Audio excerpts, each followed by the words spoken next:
Naam, ni kuelekea katika mchezo wa Kariakoo Derby Agosti 12 mwaka huu 2026 ambako tayari waamuzi wa mchezo huo wamekwisha tangazwa na tayari kila mmoja amekwisha wafahamu waamuzi hao ambao ndio watakwenda kuwa mapilato katika mchezo mkubwa ndani ya Tanzania, lakini pia katika ukanda wa Afrika ya Mashariki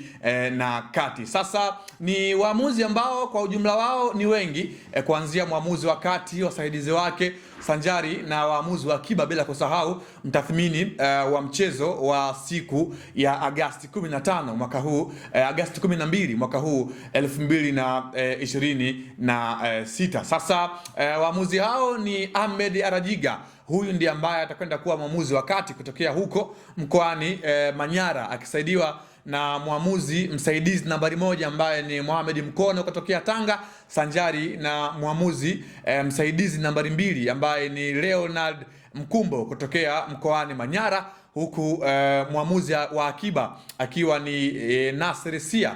kutokea visiwani Zanzibar, sanjari na match commissioner akiwa ni Hamis Kitila kutokea mkoani Singida, huku mtathmini wa waamuzi akiwa ni Sud Abdi kutokea jijini Arusha. Hawa ni waamuzi ambao ndio watakwenda kuamua mchezo wa ngao ya jamii ambao utakwenda kupigwa siku ya Agosti 12 majira ya saa 2:30 usiku katika uwanja wa New Amani huko visiwani Zanzibar. Ni waamuzi ambao pengine wamekuja ghafla kufuatia tu kasumba ya siku za hivi karibuni, ambako watu wengi walikuwa wanafahamu ama walikuwa wanaamini kwamba dabi itakwenda kuchezeshwa na waamuzi kutokea nje ya nchi ya Tanzania, kama vile ambavyo ilikuwa mara ya mwisho kunako dabi ya Kariakoo kwenye ligi kuu soka Tanzania bara, mechi ambayo ilichezeshwa na mwamuzi kutokea nchini Morocco kwa maana ya Hamza El Farouk, lakini pia ile ya kwenye fainali kwenye mashindano ya kombe la muungano ambako mwamuzi